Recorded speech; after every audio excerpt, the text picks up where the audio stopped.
Buenas noches. Hola, Pastor Leonardo, buenas noches, ¿cómo están?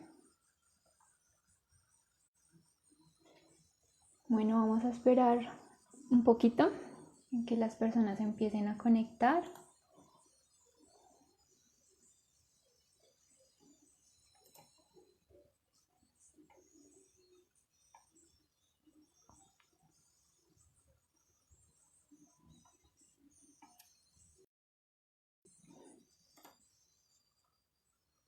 Listo, vamos a ir orando mientras más personas se unen a la transmisión.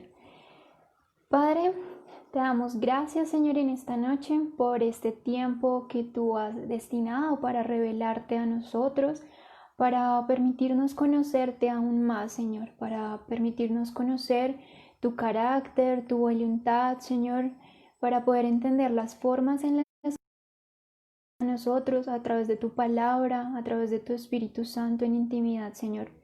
Te damos gracias por estos medios que tú vamos a seguir creciendo como iglesia, como un cuerpo, Señor, alimentándonos de tu palabra y unos con otros, Señor, aprendiendo más de ti.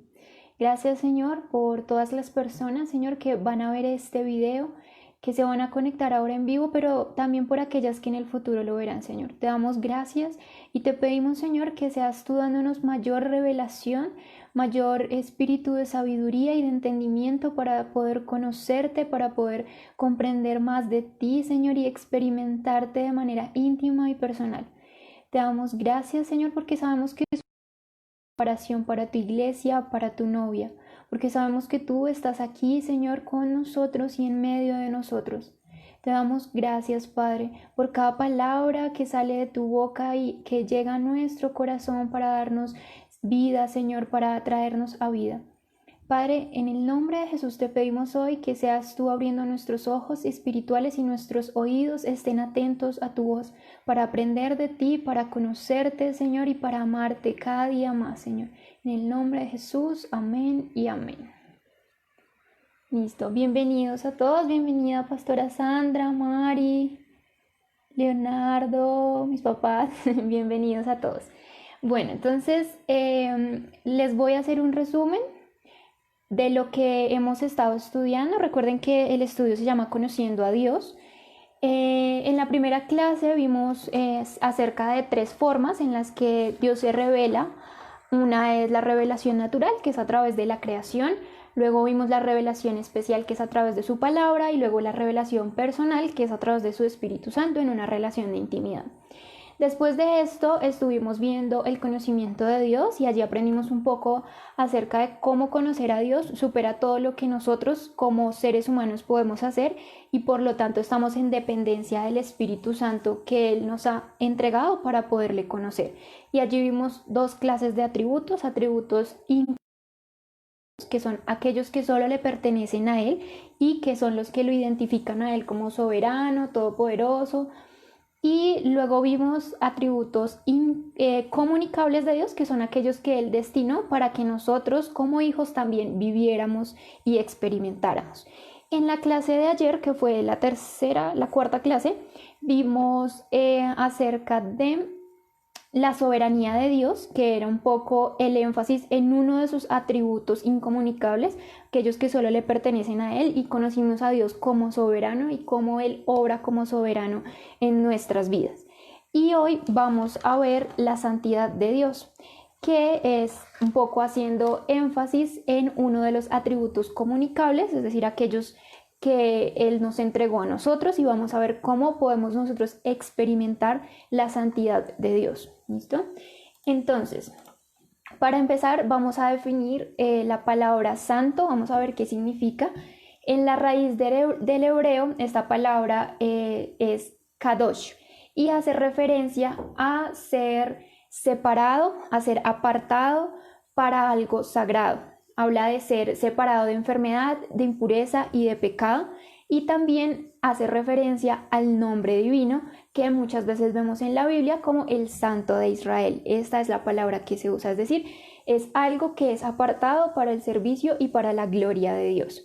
¿Listo? Entonces, en la Biblia usualmente esta palabra siempre describe algo que ha sido apartado para ser usado para algo divino, es decir, un uso de Dios. Entonces, recuerden que este estudio que estamos haciendo está basado en el estudio del pastor Charles Price, y él en esta clase hace énfasis en dos formas en las que podemos ver el uso de la palabra santo. Entonces, vamos a ver dos y vamos a profundizar en la segunda. La primera, él habla acerca de que la palabra santo lo que nos indica es que Dios está a otro nivel diferente al de su creación. Como lo veíamos también en el estudio del Salmo que hicimos, podemos ver que esa es una de las características de Dios, que Él es santo, que Él es altísimo, que Él está por encima de todo. Entonces aquí vamos a ir a dos versículos para ver cómo en la escritura hace referencia a que Dios es santo. Entonces vamos a ir primero a Éxodo capítulo 15 versículo 11. Listo. Entonces vemos allí que este verso es parte de los cánticos que estaba haciendo Israel después de haber cruzado el mar al huir de Egipto. Entonces allí dice: ¿quién como tú entre los dioses, oh Señor? ¿Quién como tú, majestuoso en santidad, temible en las alabanzas, haciendo maravillas? Entonces ahí vemos cómo Moisés y el pueblo expresaban la santidad de Dios y se referían a Él como santo. Y vamos a ir a otro verso que es Primera de Samuel, capítulo 2, versículo 2. Allí en este verso vemos a Ana orando y dice: no hay santo como el Señor, en verdad no hay otro fuera de ti, ni hay roca como nuestro Dios.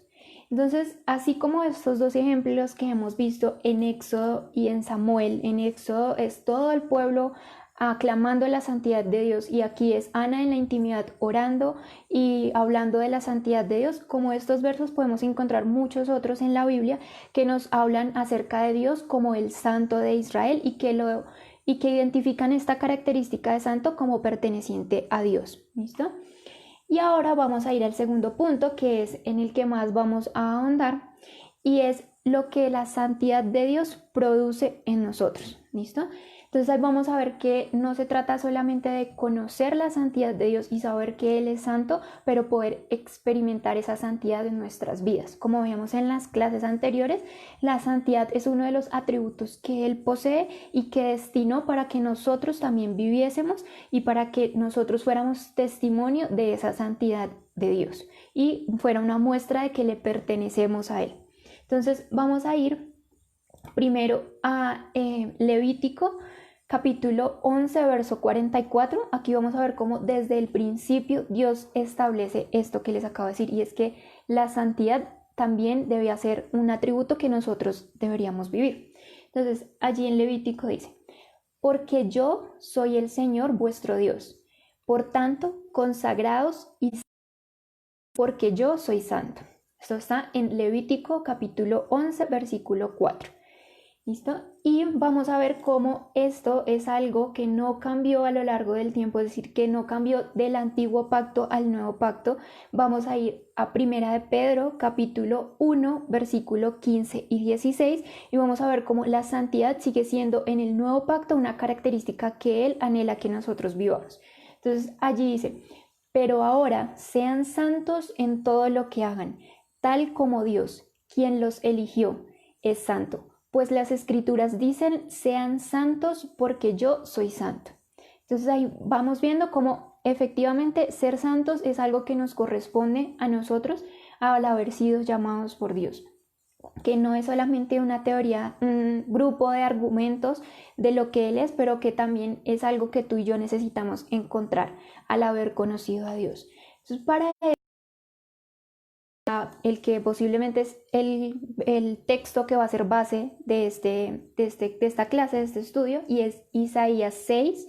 Vamos a leer del versículo 1 al versículo 7. ¿Listo? Entonces, si lo tienen allí, pueden leer conmigo. Dice: el año de la muerte del rey Usías, vi al Señor excelso y sublime, sentado en un trono.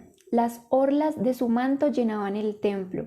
Por encima de él había serafines, cada uno de los cuales tenía 6 alas. Con 2 de ellas se cubrían el rostro, con 2 se cubrían los pies y con 2 volaban. Y se decían el uno al otro: Santo, santo, santo es el Señor Todopoderoso. Toda la tierra está llena de su gloria. Al sonido de sus voces se estremecieron los umbrales de las puertas y el templo se llenó de humo. Entonces grité: ¡Ay de mí, que estoy perdido! Soy un hombre de labios impuros, y no obstante mis ojos han visto al Rey, al Señor Todopoderoso. En ese momento voló hacia mí uno de los serafines. Traía en la mano una brasa que con unas tenazas había tomado del altar. Con ella me tocó los labios y me dijo: Mira, mira, esto ha tocado tus labios. Tu maldad ha sido borrada y tu pecado ha sido perdonado.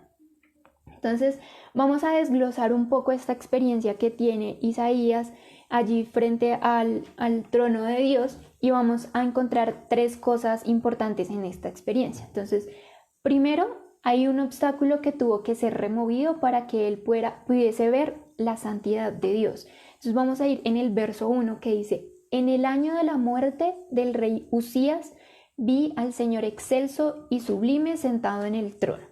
Entonces, como vemos allí, Isaías hace referencia a un hecho en específico. Sabemos que ellos se ubicaban a lo largo del tiempo a través de la identificación de eventos. Y en este caso vemos como él lo primero que nombra es en el año en el que murió el rey Usías. Entonces, ¿quién era Usías? Vamos a ir a Isaías capítulo 1, verso 1 para ver quién era Usías. Entonces vemos allí como dice: visión de Isaías, hijo de Amós, la cual vio acerca de Judá y Jerusalén en días de Usías, Jotam, Acazás y Ezequías, reyes de Judá. Es decir, Usías fue uno de los reyes de Judá, que era hijo de Amasías. Vamos a ir un poco más para conocer acerca de la historia de Usías y de quién era Usías y cómo fue su reinado. Vamos a ir a Segunda de Crónicas, capítulo 26, del verso 3 al verso 5. Entonces, vemos que dice allí: de 16 años era Usías cuando comenzó a reinar, y 52 años reinó en Jerusalén. El nombre de su madre era Jecolías de Jerusalén. Él hizo lo recto ante los ojos de Jehová, conforme a todas las cosas que había hecho Amasías, su padre. Persistió en buscar a Dios en los días de Zacarías, el cual era entendido en visiones de Dios, y en estos días en que buscó a Jehová, él prosperó. Entonces vemos cómo Usías fue un hombre que estuvo a la cabeza de la nación, y Isaías conocía esto. Isaías sabía que él era el rey. Y Dios había hecho de su reinado un reinado próspero, y se había convertido de cierta manera en un modelo a seguir para los jóvenes de la nación, porque su reinado había sido próspero, porque había empezado a ser rey muy joven. Entonces, él había hecho prosperar la nación. La Biblia cuenta que él estaba muy enfocado en la agricultura, entonces las tierras fueron prósperas y fue conocido más allá de su nación como un gran rey. Pero vamos a ir al capítulo 16 al verso 16 del mismo capítulo, y vamos a ver algo que pasó con Usías y con su reinado. Entonces dice: pero cuando se hizo fuerte, se enalteció para su ruina, su Dios, entrando en el templo de Jehová para quemar incienso sobre el altar. Entonces allí vemos cómo describen que el corazón de Usías, después de tener poder y dominio y de haber sido un rey próspero, se enalteció y fue orgulloso contra Jehová. Usías, cuando entró al templo al que solo podían entrar los sacerdotes, fue castigado por Dios con lepra. Entonces, después de esto, Usías tuvo que estar en cuarentena el resto de su vida y alejado, y su hijo fue el que asumió el reinado. Entonces vemos allí también algo, y es como Usías trató de acercarse a la presencia de Dios por sus propios medios y no por los que Dios ya había establecido. Y allí fue cuando su reinado cayó. Entonces vemos allí un poco cómo lo que Usías había hecho había decepcionado a Isaías. para el que quizá él era una referencia de un hombre grande, de un hombre poderoso y de un hombre conforme al corazón de Dios. Isaías había puesto su confianza sobre Usías. Y a veces puede pasar que tengamos muchos Usías en nuestra vida, cosas en las que estamos poniendo nuestra confianza o personas en las que estamos poniendo nuestra confianza antes de ponerla en Dios. Y allí vemos como él dice, cuando Usías murió, ahí sí fue cuando Isaías estuvo frente a esta visión, frente al trono de Dios y pudo ver la santidad de Dios. Entonces ahí tenemos que primero pensar en quién estamos poniendo nuestra confianza, en un hombre, en una situación, en el dinero, en nuestro trabajo, antes de ponerla en Dios. ¿Listo? Entonces, como segundo punto, vamos a ver la renovación de conciencia de Isaías en dos aspectos. La primera es que Isaías es consciente primero de Dios, de quién es Dios. Y esto lo vamos a ver ahí en el verso 1, en la parte B, dice, vi al Señor excelso y sublime sentado en el trono y las orlas de su manto llenaban el templo. Entonces vemos como Isaías no describe al Señor, él dice que lo es al Señor, sino describe todo lo que le rodeaba en ese momento. Entonces vemos que él dice, él estaba sentado en el trono y eso es un símbolo de su autoridad y de su poder. Él estaba alto y exaltado y eso es un símbolo de su supremacía, de su soberanía también. Y vemos que él dice que había serafines que estaban sobre él, pero aunque estaban sobre él, estaban en posición de servirle, de atender al Señor. Entonces vemos cómo esto nos habla de su soberanía, de su grandeza. Y en el verso 4 vamos a ver que él dice, al sonido de sus voces se estremecieron los umbrales de las puertas y el templo se llenó de humo. Vemos como lo que Isaías describe allí en este verso es quizá una escena de confusión. Él entendía que lo que estaba pasando delante de sus ojos era tan grande que lo que él describe es lo que empezó a pasar. Entonces él dice, los umbrales se estremecieron, las puertas, el templo se empezó a llenar de humo. Y vemos que lo que está describiendo es lo que está pasando allí a su alrededor, porque vemos que él no puede describir la santidad de Dios. No hay un parámetro humano en el que nosotros podamos lo que es la santidad de Dios. Él describe la experiencia de lo que pasó a su alrededor, pero no la santidad de Dios, porque perdón, había confusión e incertidumbre allí en este momento cuando él estaba presenciando esto. Y vemos como, aunque Isaías ya era profeta, porque esto está escrito en el capítulo 6, él quizá no había tenido esa conciencia para ese momento de quién era Dios. Entonces hay allí una renovación de Dios y de cómo le conoce ahora como santo, como altísimo, como soberano. Y vamos a ir a Isaías capítulo 40, verso 18, vemos que es posterior a esta experiencia y vamos a ver lo que él describe allí acerca de Dios. Entonces, allí en Isaías capítulo 40, él dice, ¿con quién compararán a Dios? ¿Con qué imagen lo representarán? Allí vemos como el mismo Isaías, quien tuvo esta experiencia, él mismo está diciendo, ¿con qué lo vamos a comparar? No hay nada con lo que representarlo, de lo humano, de lo que nosotros conocemos, no hay nada con lo que podamos representarlo. Entonces, vemos que él allí dice, no tengo palabras para expresar lo que es Dios. Y ahora vamos a ir a Isaías 46, versículo 5, y vamos a ver cómo es ahí el mismo Dios hablando a través de Isaías y dice, ¿con quién vas a compararme? ¿Con quién vas a igualar? ¿A quién vas a asemejarme para que seamos parecidos? Entonces vemos como tanto Isaías, que había estado frente a esta experiencia, lo decía, como el mismo Dios lo reafirmaba, no hay nada con lo que tú puedas compararme, con lo que tú puedas asemejarme. Entonces vemos como en esta experiencia Isaías empieza a ver a Dios de una manera mucho más grande, de una manera mucho más soberana, y es algo que hemos estado aprendiendo en estos días. No solamente se trata del conocimiento intelectual que nosotros podamos tener de Dios, pero también es llevarlo al siguiente paso y es experimentar a Dios a través del Espíritu Santo, experimentar lo que Él es. Y de esta manera nosotros vamos a poder empezar a apreciarlo de una manera mucho más grande, más soberana, más como Él es y no como solo nuestro razonamiento humano nos lo permite. y vamos a empezar a ser transformados. Vamos a ver esto. Permítanme un momento. Entonces, vamos a ver cómo cuando nosotros nos encontramos con Dios de esta manera, nuestra mente es renovada y es transformada. Vamos a ir a Colosenses capítulo 3, verso 10. Allí dice: vístanse con la nueva naturaleza y se renovarán a medida que aprendan a conocer a su Creador y se parezcan más a Él. Entonces vemos como nuestra naturaleza es renovada cuando lo conocemos a Él. Y vamos a ver otro texto que es en Romanos 12:2, y allí dice: y no os adaptéis a este mundo, sino transformaos mediante la renovación de vuestra mente, para que verifiquéis cuál es la voluntad de Dios, lo bueno que es, aceptable y perfecto.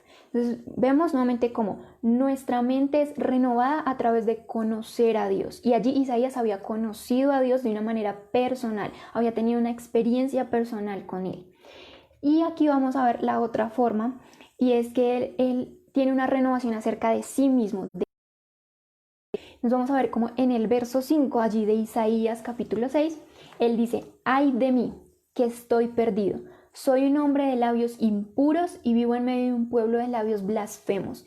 Y no obstante, mis ojos han visto al Rey, al Todopoderoso.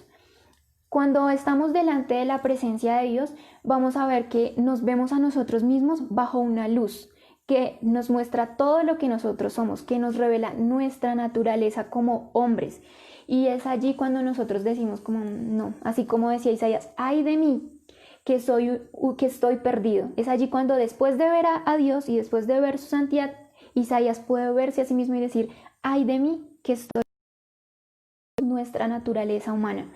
Vamos a ir por un momento a Romanos capítulo 5, verso 12. Vamos a ver allí cómo nos habla de nuestra naturaleza humana y dice: cuando Adán pecó, el pecado entró en el mundo. El pecado de Adán introdujo la muerte, de modo que la muerte se extendió a todos porque todos. Y vamos a ver allí que esta palabra pecado en griego es amartia y hace referencia a errar en el blanco, a cometer marca que estábamos apuntándole. Entonces vemos que en este verso nuestra naturaleza es pecaminosa. Y vamos a ir a Romanos 3, versículo 23, que nos habla acerca de lo mismo. Todos han pecado y están privados de la gloria. Entonces ahí, ¿qué es la gloria de Dios? La gloria de Dios nos habla de la pureza moral de Dios, nos habla del carácter de Dios y nos habla de esto que precisamente decían los serafines allí en Isaías, que Él es santo, santo, santo es el Señor. Entonces vemos cómo eso es lo que estamos perdiendo cuando vivimos en nuestra naturaleza humana, que es nuestra naturaleza de pecado. Entonces allí cuando Isaías estaba frente a Dios en estas situaciones donde él ve cuán pequeño es y cuál es su naturaleza como pecador delante de la santidad de Dios. Entonces vemos cómo si nosotros retrocedemos un poco en Isaías, vemos cómo en el capítulo anterior Isaías hablaba de ay de ustedes que han pecado. Y entonces notamos como después de estar en la presencia de Dios, el tono en el que él habla ya no es ay de ustedes que han pecado, sino ay de mí que soy pecador. Y a veces nos pasa eso, ¿no? Que cuando quizá solamente por conocimiento humano sabemos acerca de Dios, en capacidad de culpar a otros de pecado. Entonces ese es nuestro argumento todo el tiempo, es que tú eres pecador, es que lo que tú haces es pecado, y no nos detenemos a vernos a nosotros mismos bajo la mirada de Dios y bajo nuestra naturaleza que es pecaminosa. Y esto le pasó a Isaías solo después de conocer a Dios. Entonces vemos también cómo con el ejemplo que tenemos allí de Isaías, podemos entender cómo hablarle a las personas de que son pecadores, de que lo que están haciendo es pecado, no sirve de nada. Porque lo que nosotros debemos hacer es hablarles de quién es Dios y permitirles que conozcan quién es Dios. Después de que ellos conozcan quién es Dios, solitos van a poder decir: ay de mí que soy pecador, ay de mí que esto está mal, ay de mí que estoy haciendo esto que me aleja de lo que Dios planeó para mí. Entonces, ese es verdaderamente nuestro propósito, dar a conocer a Dios, como lo que hemos venido estudiando a lo largo de este tiempo. No se trata de hablar del pecado del hombre, pero se trata de hablar de Dios, de que más personas puedan conocerle realmente, y no solamente conocerle por información, pero conocerle por experiencia. ¿Listo? Entonces, cuando podemos ver que Dios se muestra a nosotros, allí podemos nosotros identificar nuestra naturaleza de pecado. A menos de que el pueblo de Dios no le conozca, no va a poder descubrir lo que Isaías vivió allí. Entonces vamos a ir a Juan capítulo 12, versículo 47. Y vamos a ver cómo el propósito de Dios no fue venir a este mundo a juzgarnos a nosotros por el pecado que había en nuestras vidas, sino que a través de Jesucristo Él dice, no vine a juzgar al mundo, sino a salvarlo. Entonces, vemos como en el Nuevo Testamento y en el Nuevo Pacto nosotros somos libres de esa naturaleza a través de Jesucristo. Vamos a ir también allí en Juan al capítulo 3, verso 17 y vamos a ver qué dice. Dios no envió a su Hijo al mundo para condenar al mundo, sino para salvarlo. Entonces, vemos que allí en Isaías, retomando a nuestro texto base, después de que él ve a Dios y luego se ve a sí mismo en su naturaleza de pecado, pasa algo en el versículo 6 y en el versículo 7. Vamos a volver a leerlo. Dice, en ese momento voló hacia mí uno de los serafines. Traía en la mano una brasa que con unas tenazas había tomado del altar. Con ella me tocó los labios y me dijo, mira, esto ha tocado tus labios, tu maldad ha sido borrada y tu pecado perdonado. No hay nada más maravilloso de lo que le pasa allí a Isaías que entender que ha sido limpiado, que su pecado ha sido perdonado. Y así mismo pasa en el nuevo pacto con nosotros. Una vez Jesucristo vino a la tierra y murió por nosotros, nosotros fuimos perdonados, nosotros fuimos santificados, que luego lo vamos a ir a ver más adelante. Vemos cómo nuestro pecado fue borrado, así como en Isaías sus labios fueron limpiados, así mismo en el nuevo pacto a través de Jesucristo nosotros hemos sido perdonados. Vemos allí como el serafín ministra la santidad de Dios y limpia de Dios. Y vemos cómo hace un énfasis especial en su boca, ¿no? Que él decía, ay de mí, que mis labios son pecadores. Entonces, vemos cómo sabemos que ser santos es una condición para ir al cielo, ¿no? Pero leía un estudio de Spurgeon que tiene un comentario muy interesante, se los voy a leer, dice, es necesario que antes de entrar al cielo seamos santos, pero el Señor nos santifica por medio de la palabra, que es Jesucristo, y produce en nosotros asimismo el querer como el hacer por su buena voluntad. Vemos como todo lo que es requerido por Dios es provisto por Él. Entonces, Él pedía que fuésemos santos allí en el Antiguo Testamento, en Levíticos, veíamos como Él decía, sean santos porque yo soy santo, pero también vemos como Él nos provee la solución y nos provee a Jesucristo para poder ser santos delante de Él. Entonces, vamos a ir a Efesios capítulo 5, versículo 27, y dice, así como Cristo amó a la iglesia y se entregó a sí mismo por ella, para santificarla, estoy leyendo unos versículos antes, para santificarla, habiéndola purificado en el lavamiento del agua por la palabra, a fin de presentarse a sí mismo una iglesia gloriosa, que no tuviera mancha, ni arruga, ni cosa semejante, sino que fuera santa y sin mancha. Jesucristo vino para hacernos a nosotros santos, para preparar una iglesia santa y sin mancha. Él mismo fue la solución para que nosotros pudiésemos cumplir con ese requisito de ser santos. Veíamos en clases anteriores cómo decíamos que el Padre nunca cambia y que sus preceptos nunca cambian. Y asimismo, lo que Él en un principio estableció para nosotros nunca cambió. Él nos seguía pidiendo que fuésemos santos, pero nosotros no podíamos cumplirlo. Entonces, Él envió a Jesucristo para que pudiésemos cumplir con esta condición de ser santos a través de Él. Vamos a ir también a Primera de Corintios, en el capítulo 1, versículo 30, vemos como dice, les voy a leer la nueva versión internacional. Dice, Dios los ha unido a ustedes con Cristo Jesús. Dios hizo que Él fuera la sabiduría misma para nuestro beneficio. Cristo nos hizo justos ante Dios, nos hizo puros y santos y nos libró del pecado. Entonces, bueno, ahí vemos cómo realmente Jesucristo fue el que nos hizo santos delante del Padre. Y hay algo más allí que a mí me gustaría rehondar un poquito, y es que a través de lo que Isaías había pecado, que era de labios, de sus palabras, y asimismo su pueblo, es a través de esto mismo que Dios se manifiesta a través de él, es a través de sus mismos labios. Entonces, vemos como a través de lo que nosotros hemos pecado es quizá a través de lo que más Dios se manifiesta a través de nosotros. Entonces, el Señor no le dice, como tú has sido impuro de labios, entonces ahora te voy a poner el carbón, te limpio, pero nunca vuelvas a hablar. No, por el contrario, vamos a ver luego en Isaías que Él es el que va y le dice al pueblo y le habla acerca de Dios, y Él es el que nos deja escrito allí la revelación de que Cristo iba a venir. Es a través de su boca que Él bendice la vida de Isaías, y es a través de su boca que Él bendice la vida de su pueblo, trayendo toda la revelación que hay en Isaías de lo que iba a ser Jesucristo y de lo que iba a pasar luego. Entonces, vamos a ir un momento a 2 de Corintios, en el capítulo 1, del verso 3 al verso 4. Y vamos a ver cómo allí Pablo nos habla acerca de que nosotros vamos a consolar con el consuelo que hemos recibido. Y es un poco lo que le pasa allí a Isaías. Él pecó con sus labios, y con sus labios, posterior a ser santificado por Dios, trajo bendición al pueblo.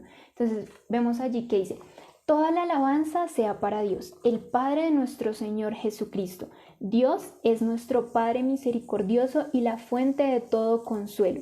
Él nos consuela en todas nuestras dificultades para que nosotros podamos consolar a otros.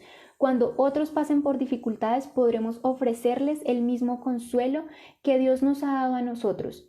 Entonces, a veces el área en la que tú y yo podemos ser más efectivos compartiendo el amor de Dios es en la que hemos experimentado esa sanidad de Dios. A veces eso en lo que le hemos fallado más a Dios es ahí en donde nosotros vamos a poder ayudar más a otros, porque hemos experimentado el amor de Dios y el consuelo de Dios en esa situación precisamente.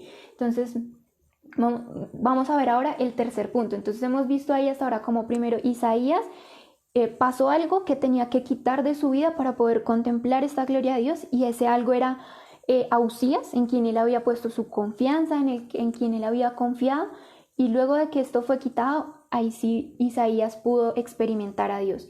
Y cuando experimentó a Dios, lo primero que hizo fue conocer, contemplar toda su grandeza, su soberanía y su poder.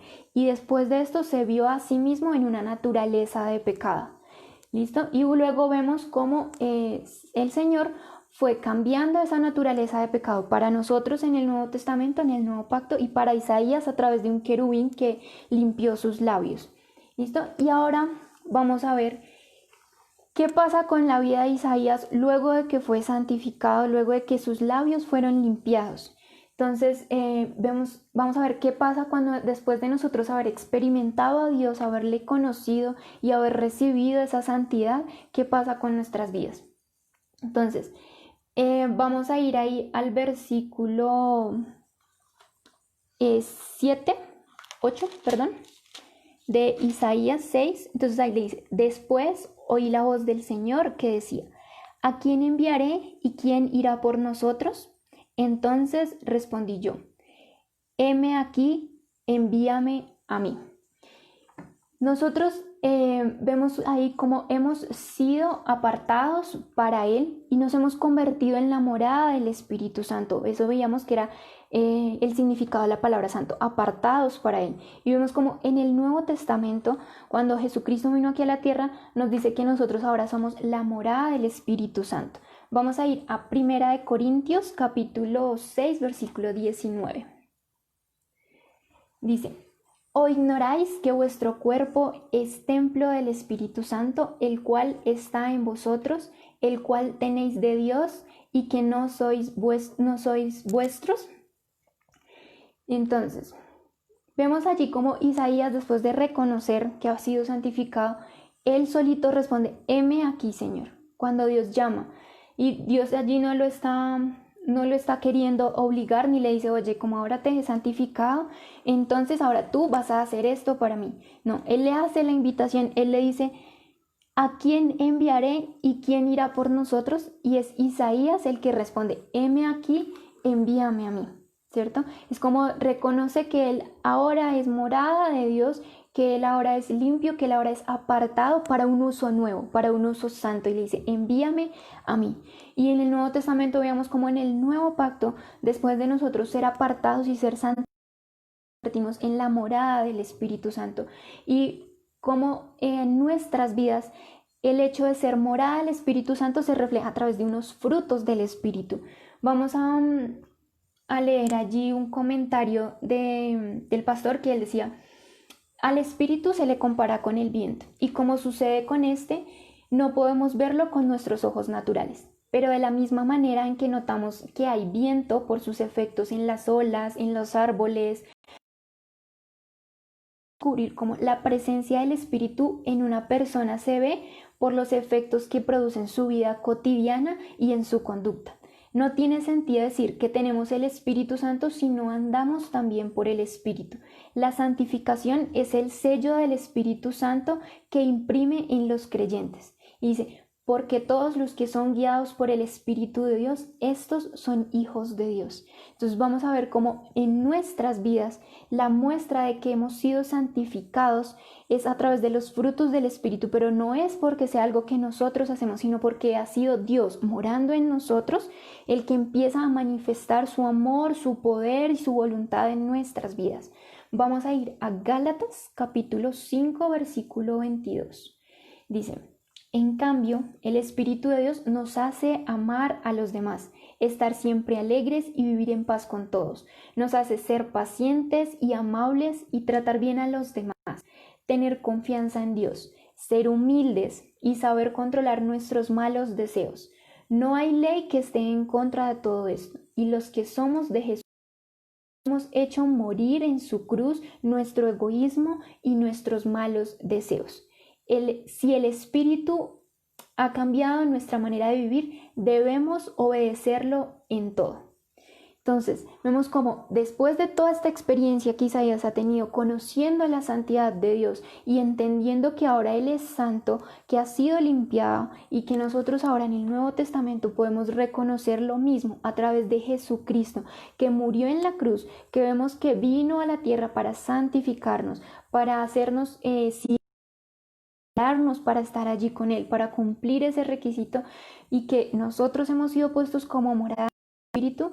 Ahora, qué mayor tranquilidad y placer saber eso y vivir nuestra vida tranquilos sabiendo que si Cristo mora en nosotros, que si el Espíritu Santo está morando en nosotros, será Él quien se va a manifestar, será Él quien se va a manifestar en nuestras vidas a través de lo que veamos, amar a otros, a través de ser humildes, de tener confianza en Dios, de controlar nuestros malos deseos.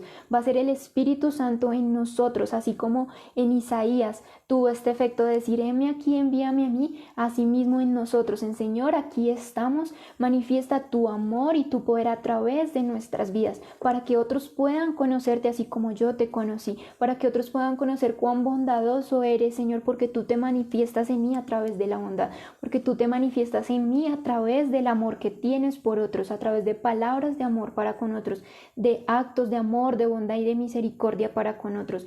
Es vivir una vida en total dependencia de lo que Él está haciendo a través de nuestras vidas y no de lo que nosotros en nuestras propias fuerzas podemos hacer.